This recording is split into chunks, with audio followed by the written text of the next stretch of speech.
रावण के सिंहासन के नीचे पड़े थे कुछ देवता। बोलो हाँ। कर जोरे सुर दिशिप विनीता, भ्रकुटि बिलोकत सकल सभीता।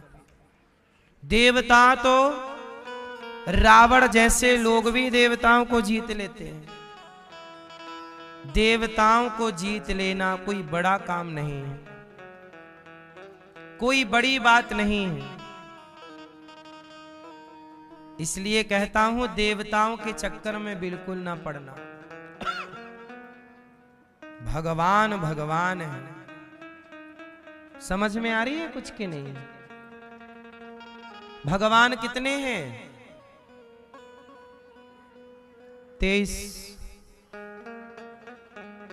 33 कोटि है ना। अब देखो इन्हें कितना सुनाओ, कितना भी समझाओ, लेकिन ये चलेंगे अपने हिसाब से। 33 कोटि भगवान नहीं होते। हाँ, क्या समझा रहे इतनी देर से?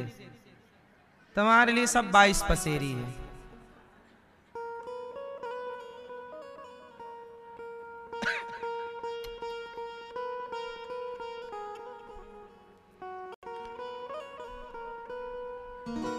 भगवान कितने होते हैं?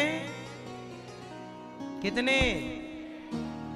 क्या नाम होने एक का? ईश्वर। क्या नाम है उनका? ईश्वर। कौन ईश्वर है? चलो अच्छा है, आपको कम से कम नकल करनी तो आती है, सुन के ही बोल दिया, ये अच्छी बात है। एक दिन क्या हुआ, भगवान के पिता को देवता ले गए। कौन? नंद बाबा को वरुण देवता ले गए। अब भगवान गए तो वरुण देवता चरणों में, प्रभु क्षमा, काहे ले आए हमारे पिताजी को? वरुण देवता बोले कि ये 9 एंट्री में नहा रहे थे। 9 एंट्री? बोले रात के 2 बजे यमुना जी नहा रहे थे। रात के समय देवियां सोती हैं, जैसे आप लोग रात को विश्राम करते हैं ना, पेड़ पौधे और नदियां भी विश्राम में रहती हैं। इसी रात के नहीं नहाया जाता। नदियों में रात को स्नान सुबह 4 बजे से स्नान होता है, 3 बजे भी स्नान नहीं होता। अब ये बाबा क्या हुआ, इनको गलतफहमी हो गई, इनको लगा सवेरे के 4 बज गए। वो गए नहाने तो वरुण देवता घूम रहे थे, पकड़ के ले गए। सवेरे कन्हैया का पता नहीं, बाबा का पता नहीं। मैया बोली कि कोई गड़बड़ है। भगवान ने ध्यान लगाया तो बाबा वरुण लोक भगवान गए, वरुण देवता से लाए। अब नंद बाबा सब ब्रजवासियों को बोले, भैया मेरो छोरा सामान्य बालक ना है, या छोरा को तो बड़े बड़े देवता भी दंडवत करें। वरुण देवता या को दंडवत करे और हाथ जोड़ के आरती उतारवे लग गए देवता। समझ गए नंद बाबा के मेरो छोरा कोई सामान्य छोरो ना है। बाबा बोले, कन्हैया सच बताइयो भैया तू है कौन?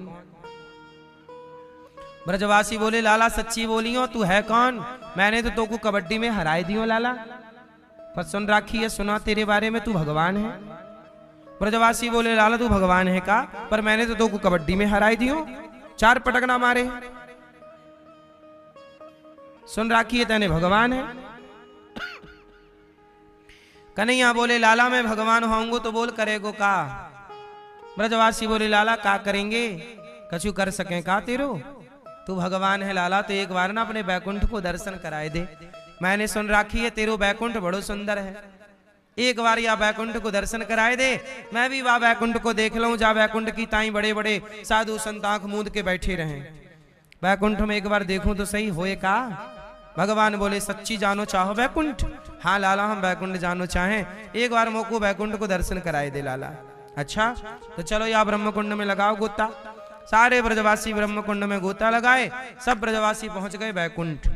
और जब बैकुंठ गए तो वहां शांति, कोई किसी से बात नहीं करे। ब्रजवासी बोले, च्योरे काहे गो लाला? अरे लाला या बैकुंठ में तो काहू से कोई बातों ना करे। अब वहां जाके बैकुंठ में ब्रजवासी बोले, ए भैया हमारो कन्हैया कहाँ है? दूसरों बोले, अरे राम राम, देख वो बड़ो सांप देखे, सांप, उस सांप के ऊपर कोई लेटो है लाला, बाकी सकल हमारे कन्हैया से मिले। ए कन्हैया यहाँ ही हो लाला। वहां लेटे थे नारायण शेष सैया पर। ब्रजवासी बोले, सुनो ये भैया ये सांप के ऊपर कौन सो रहा है? दूसरों बोले, लाला कौन सो सके सांप के ऊपर, हमारो कन्हैया ही होएगो। अब आवाज लगा रहे हैं, ए कन्हैया वहां काय को पड़े हो, यहां तेरे संग कबड्डी खेलें। वहां जितने लोग थे पार्षदगण सब बोले, ए भैया कहां से आए हो? बोले हम वृंदावन से आए हैं। चुप रहो, शोर काय कर रहे हो? ब्रजवासी बोले, चुप चुप चुप चुप। पार्षदगण बोले, काहे हल्ला कर रहे हो? बोले, भैया हमारो कन्हैया कहीं मिले ना आए, दिख ना रहे हो, कहीं कहां चलोगे? कौन कन्हैया? अरे तुम्हारे वो कौन लेटे हैं? बोले, वो भगवान है बैकुंठ के, यहीं के भगवान है वो। अच्छा यही तेरे भगवान है? हाँ यही भगवान है। अरे लाला तेरो भगवान तो हमारे वृंदावन में हमारे संग कबड्डी खेले और हमारे संग न जाए जाए के मक्खन खाए। बैकुंठ वाले बोले, पार्षद कैसी बात कर रहे हो, बहकी बहकी बातें कर रहे हो? हमारे भगवान तो यहीं रहे, कहीं जाए आए ना। ना भैया तो को बड़ी गलत फहमी हो गई, हमारो कन्हैया बड़ो छलिया है। दारी को कब आके सांप के ऊपर लेट जाओ, कभी सांप से उठ के वृंदावन आ जाए तो को पतो ही ना चले, तो हमारे लाला को जाने ना आए। बैकुंठ वाले बोले कि भैया देखो तुम बहुत शोर कर रहे हो, चलो यहां से। ब्रजवासी बोले, तो रख अपनो बैकुंठ, हमें चाहिए भी ना। ए लाला तेरे बैकुंठ अच्छो ना है लाला, हमें वृंदावन बुला। तेरे बैकुंठ में तो हम तेरे संग खेल ना सकें, तेरे संग खा ना सकें, तेरे संग बात ना कर सकें, तेरे संग हंस ना सकें, तेरे संग झूला ना झूल सकें, तेरे संग नहा ना सकें। अरे वृंदावन को कन्हैया तो वाके संग हम खेल सकें, वाके संग नहा सकें, वाके संग कबड्डी खेल सकें, वाके संग गैया चरा सकें, वाके संग घूम सकें, हंस सकें, रो सकें, वाके कंधे में अपनो माथा रख सकें, वाको बैल बना के वाके ऊपर बैठ जाए हम। पर ये सारी सुविधाएं बैकुंठ में, इसलिए वृंदावन की महिमा बैकुंठ से भी अधिक है। इसलिए तो कहा, इसलिए कहा वृंदावन की महिमा प्यारे कोई ना जाने, प्रेम नगरिया मनमोहन की प्रेमी पहचाने। मैं राधे राधे गाऊं, मैं श्यामा श्यामा गाऊं, निधिवन जी में जहाँ कन्हैया रास रचाते हैं, प्रेम भरी अपनी बांसुरिया आप बजाते हैं। छीन लिया सब तूने मेरा,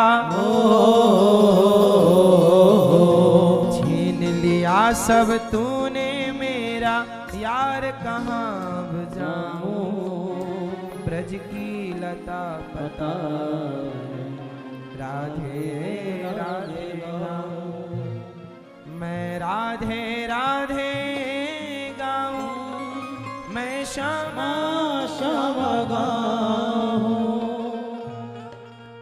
छैल छबीले कृष्ण प्रिया तेरी याद सताती है, कुह कुह कह कर काली कोयल दिल तड़पाती है। धन्य है ये वृंदावन। वृंदावन का भक्त तो कहता है हमें बैकुंठ ना चाहिए। आप ही बताओ, आप आए हो वृंदावन, अच्छा लग रहा है कि नहीं? क्या वृंदावन से भी अच्छा बैकुंठ होगा? यहाँ भगवान सुलभ है, यहाँ यमुना जी सुलभ है, यहाँ भगवान और भगवान के भक्त सुलभ हैं। ऐसी व्यवस्था बैकुंठ में नहीं है। इसलिए अर्थ न धर्म न काम रुचि, गति न चाहु निर्वाण, जन्म जन्म रति राम पद, यह वरदान नया। हमें अर्थ नहीं, अर्थ न धर्म न काम, हमें कुछ ना चाहिए। क्या चाहिए?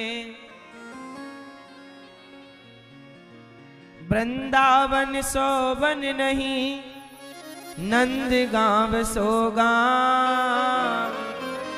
बंसी बट सोवट नहीं, कृष्ण नाम सोनाम।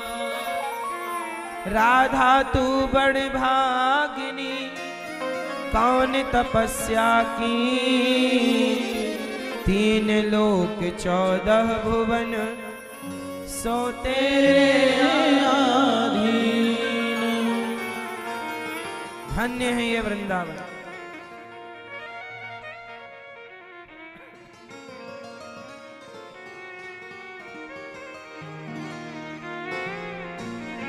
चलो सखी वहां जाइए, जहां बसे ब्रजराज, गोरस बेचत हरि मिले, एक पंथ दो काज। बड़ी महिमा है मेरी माँ। सामान्य आंखों से तो सामान्य वृंदावन दिखता है, दिव्य वृंदावन वो प्रेम का चश्मा लगाओ, इसलिए वृंदावन का बंदर आपका चश्मा उतार लेता है। कांच के चश्मे से बहुत देख लिया, अब वृंदावन आया है कांच वाला उतार, और प्रेम और भक्ति का चश्मा लगा के देख, तब तुझे दिखेगा।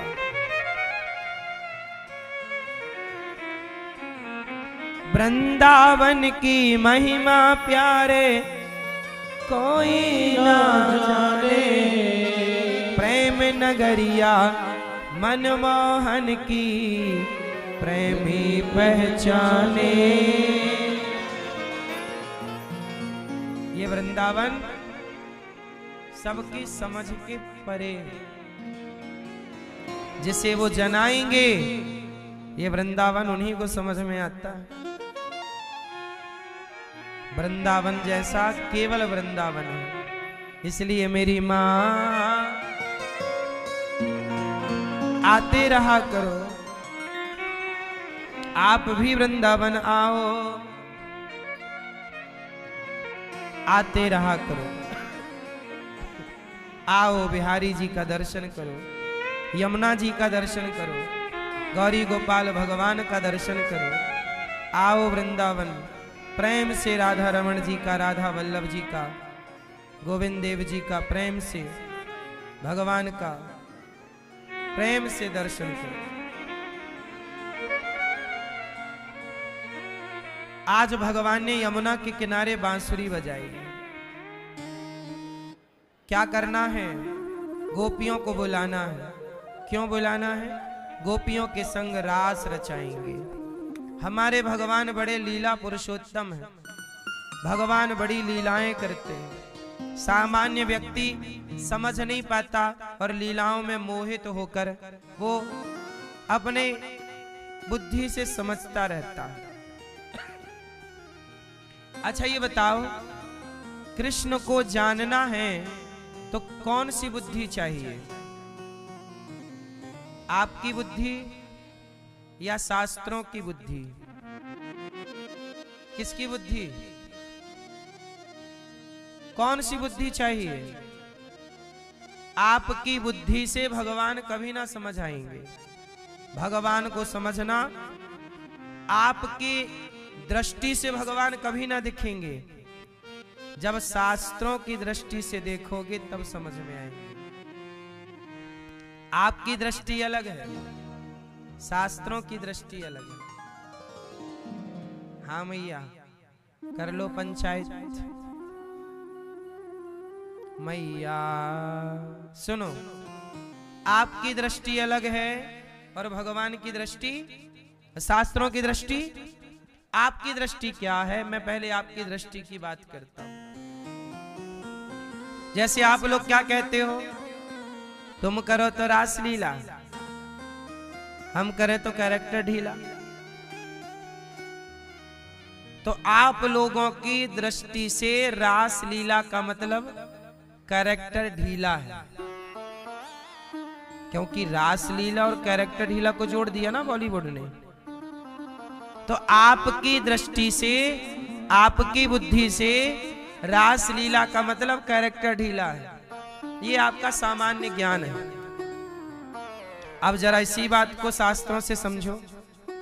तो शास्त्रों को जब देखोगे तो पहले ये देखो कि कृष्ण कौन है। पहले आप बताओ कृष्ण कौन है? बोलो कौन है? जोर से। भगवान। भगवान किसे कहते हैं? शास्त्र की दृष्टि कहती है कि कृष्ण कौन है? साक्षात नारायण। नारायण कौन है? वो नारायण जो एक चुटकी बजाएं, कर तुम अकर तुम अन्यथा कर तुम सर्व सामर्थ्य। एक चुटकी बजाएं तो प्रलय हो जाए, दूसरी बजाएं जस के तस खड़ा हो जाए संसार। जिनके एक एक रोम पर ब्रह्मांड निकाया निर्मित माया, रोम रोम प्रतिवेद कहे। वेद कहते हैं कि भगवान के एक एक रोमे पर एक एक ब्रह्मांड लटका है। भगवान कितने विराट हैं। गधे को आप पढ़ाओ का खा गा घा, पढ़ पाएगा? कितने भी अच्छे ढंग से कोई समझाए, पर गधे को काखा गाघा का मतलब नहीं समझ में आएगा। ऐसे ही उस परमात्मा को जानने में हम सब गधा हैं। हम जैसे गधों को भला वो परमात्मा कितना समझ आएगा? वो कृष्ण जो साक्षात नारायण है, जो कृष्ण कामदेव के बाप हैं। भगवान कृष्ण के पहले पुत्र का नाम क्या है? प्रद्युम्न। और प्रद्युम्न कौन है? कामदेव को शंकर जी ने जलाया था तीसरी आंख खोलकर। बोलो हाँ। जब जलाया तो कामदेव जल गए। कामदेव की पत्नी गई भगवान शंकर से बोली, हे भोलेनाथ, मेरे पति को आपने जला के भस्म कर दिया, अब ये बताओ मैं विधवा हो गई। शंकर जी बोले, ना तू विधवा मत हो, तेरा पति मेरे क्रोध की ज्वाला में जल जरूर गया है, लेकिन मैं तुझे वचन देता हूं रति कि तेरा पति तुझे द्वापर में जब भगवान अवतार लेंगे कृष्ण, तब कृष्ण के पहले पुत्र के रूप में तुझे तेरा पति प्राप्त हो जाएगा। बोलो हाँ। तो जो भगवान के पहले पुत्र हैं प्रद्युम्न, वो कौन है? कामदेव। जरा सोचो, कामदेव के बाप हैं भगवान, तो क्या कामदेव भगवान को सता सकता है? भगवान करोड़ों कामदेव बनाते हैं। भगवान करोड़ों कामदेव, बोलो, बनाते हैं। वो कामदेव क्या भगवान को परेशान करेगा? नहीं। लेकिन आपकी बुद्धि से क्या लग रहा है? तुम करो तो रासलीला, हम करें तो कैरेक्टर ढीला। तुम्हारी दृष्टि से रासलीला को तुमने कैरेक्टर ढीला से जोड़ दिया। क्यों जोड़ दिया? क्योंकि आपका कैरेक्टर, आजकल के लोगों का कैरेक्टर कितना अच्छा है ये तो सब लोग जानते हैं। तो जो जैसा है वो स्वयं भी सामने वाले को उसी दृष्टि से देखता है। तो भगवान है, कामदेव को प्रकट करने वाले, उन्हीं कामदेव परेशान करेगा। क्या जगत के पालनहार का कैरेक्टर ढीला हो सकता है? जरा सोचो, उत्तर दो। लेकिन आप लोग ये बात जब पहली बार मैंने बोला, आप सब हंस पड़े। तो सवाल पूछ लूं कि तुम करो तो रासलीला, हम करें तो कैरेक्टर ही ढीला। इस पे जब लोग हंसते हैं तो जरा उनसे पूछना कि किस पे हंस रहे हो? किस पे हंसते हैं? भगवान कृष्ण पर। चूंकि आपकी बुद्धि इतनी है तो आप कृष्ण को इतना समझ पाए। आप कृष्ण को कितना समझ पाए? केवल तुम करो तो रासलीला, हम करें तो कैरेक्टर ढीला, इतना ही समझ पाए लोग कृष्ण को। कृष्ण को क्या समझ पाए? रासलीला और कैरेक्टर ढीला। क्योंकि तुम सामान्य अपनी बुद्धि, अपनी खोपड़ी लगा रहे हो। कृष्ण को जानना है तो शास्त्रों के चश्मे से देखो। कृष्ण भगवान है, साक्षात नारायण है। वो जब अपने भक्तों को मिलते हैं, जब भगवान अपने भक्तों के जन्म जन्म की तपस्या का फल देते हैं, जब भक्त भगवान को पा जाता है तो भक्त और भगवान के उस मिलन का नाम होता है रास। उस रास को लोगों ने कैरेक्टर ढीला से जोड़ दिया। रास में कौन है? शंकर जी गोपी बनकर आए, कहा कि मैं रास में जाऊंगा। जिस रास में शिव पहुंचे, ये वही शंकर हैं जिन्होंने कामदेव को जला दिया है। कामदेव को जलाने वाले शिव कह रहे हैं, पार्वती जरा मुझे साड़ी पहना दो, जरा मुझे भी दुल्हन बना दो। क्यों? मुझे रास में जाना। कृष्ण रास रचा रहे हैं। पार्वती जी बोली कि आप तो शंकर हो, आप क्या करोगे? नहीं नहीं, आज मेरा परमात्मा मुझे पुकार रहा। तो गोपी बनकर क्यों गए शंकर जी? गोपी बनकर इसलिए गए क्योंकि वहां गोपियों का प्रवेश है। और गोपी कौन? जिन्हें साड़ी पहन लेने से कोई गोपी नहीं हो जाता।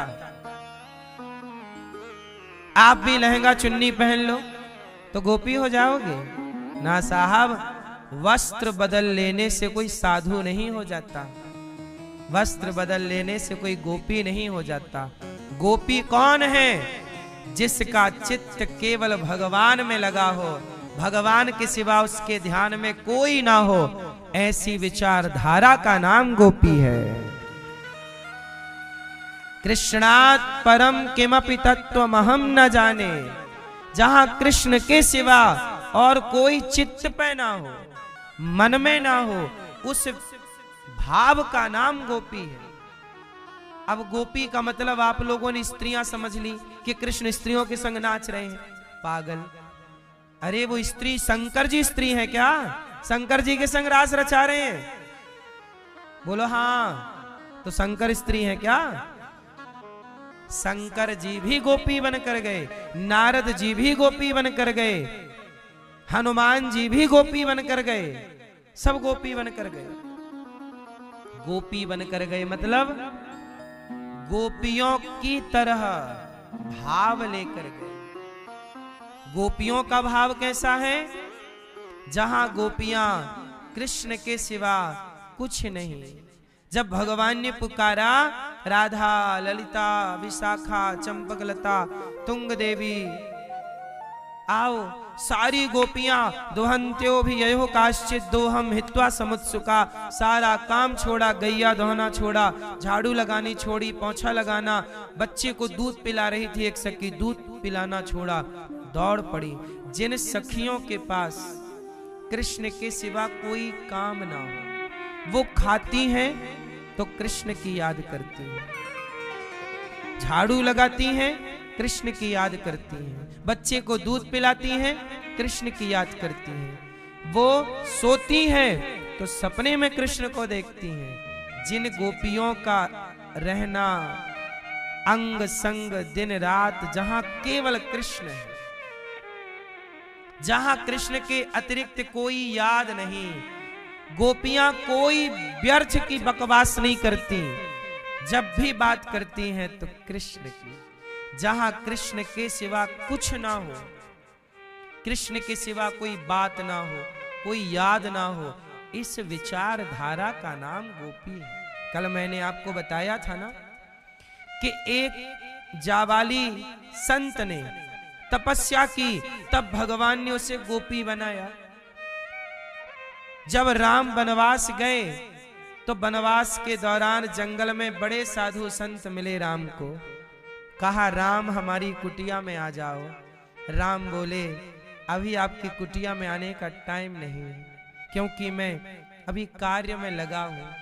सीता को रावण ले गया है, मैं सीता की खोज में हूं। किसकी कुटिया पे जाएं, और जिसकी कुटिया पे जाएं वो खुश हो जाएं, और जिसकी कुटिया पे ना जाएं वो साधु रोने लग जाएं। राम तो आए नहीं। हे प्रभु, क्या गलती हो गई, क्या अपराध हो गया? तब राम जी ने कहा कि तुम जितने साधु हो, तुम्हारे से कोई गलती नहीं हुई, समय नहीं है, इसलिए मैं सबकी कुटिया पे तो नहीं आ सकता, लेकिन अगले जन्म में तुम सब साधु मेरी गोपियां बनकर आना। मैं इस जन्म में तुम्हें सुख नहीं दे पाया, अगले जन्म में तुम्हें अपनी गोद में बिठाकर, तुम्हारी गोद में बैठकर तुम्हें सुख दूंगा। वो सारे साधु संत इस जन्म में गोपी बनकर आए, जैसे शंकर जी गोपी बनकर आए, ऐसे वो साधु संत। चूंकि साड़ी ओढ़ ली तो आपको लगा स्त्री है, तुम्हारी खोपड़ी में स्त्री के सिवा कुछ रहते ही नहीं है, सूझते ही नहीं है। तो जस आपन तस दूसर जानी, तो आपको दिन रात स्त्री दिखती है, तो तुम्हें गोपियों में भी स्त्रियां नजर आ गई, शिव में भी स्त्री नजर आ गई। इसलिए लोग अपनी बुद्धि के चश्मे से देखते हैं कृष्ण लीला को। इसलिए क्या बोलते हैं, तुम करो तो रास लीला, हम करे तो कैरेक्टर ढीला। इसलिए आप अपने चश्मे से देखते। इसलिए कहता हूं, भगवान को कभी अपने चश्मे से नहीं देखना चाहिए, पहले सत्संग करके ईश्वर को देखने का नजरिया प्राप्त कर लो। इसलिए तो सत्संग में बताया जाता है कि राम कौन है। ऐसे तो मंदिर जाओ, राम को प्रणाम करके आओ, नहीं, राम कौन है, कौन कौन सी मर्यादा की स्थापना की, उनके बारे में पहले जान तो लो। कृष्ण कौन है समझ तो लो। अब समझे कुछ नहीं तो क्या फायदा, फिर अर्थ का अनर्थ करते हैं लोग। अब बॉलीवुड के लोग ना भगवान पे कितनी उंगलियां उठाते हैं, क्यों? ये मूर्ख लोग कृष्ण को कितना समझ पाएंगे? इनकी खोपड़ी में कृष्ण चढ़ेंगे? ये तो दिन रात शराब पीते हैं, गुटखे का प्रचार करते हैं, गलत काम खुद करते हैं, इन्हें कृष्ण समझ में आ जाएंगे?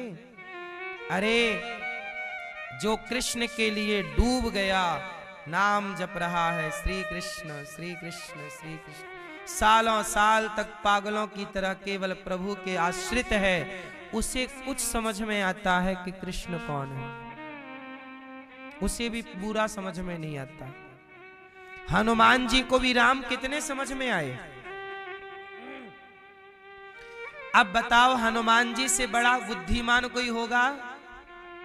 बोलो, नहीं नहीं ना। हनुमान जी से बड़ा बुद्धिमान क्या है? हनुमान जी ज्ञानी नामाग्रगण्यम सकल गुण निधानम, सारे गुणों की खान हनुमान जी, अष्ट सिद्धि नव निधि के दाता, अतुलित बलिधामम, अतुलित बल। ऐसे हनुमान जी जो पहाड़ को हथेली पे रख लेते हो। ऐसे हनुमान जी राम को जब जाने, अच्छा हनुमान जी भी जब तक राम को नहीं जाने ना, तो राम के आगे ऐसे ऐसे खड़े थे, मैं पंडित जी हूं, मैं ज्ञानी हूं। हनुमान जी भी राम के आगे ना ज्ञानी बाबा बन के गए थे। राम को नहीं जानोगे तो खुद को ज्ञानी समझोगे। हनुमान जी बोले, पंडित जीवन के पहली बार किष्किंधा में हनुमान जी की राम जी से भेंट हुई, ऋषिमुख पर्वत के पास। जब गए ऋषिमुख पर्वत नियर आया, वहां हनुमान जी गए, कहा कौन हो आप? कठिन भूमि कोमल पदगामी, कौन है आप? हनुमान जी बोल रहे हैं, राम कौन है? राम जी और लक्ष्मण जी। उस समय सीता चोरी, जब सीता मैया चोरी हो गई और राम लक्ष्मण ढूंढ रहे थे, तब हनुमान जी को किसने बोला? सुग्रीव ने। सुग्रीव ने बोला कि 2 पुरुष आ रहे हैं, लगता है बाली ने भेजा, जरा पता लगाओ कौन है। तब हनुमान जी पंडित जी बनकर गए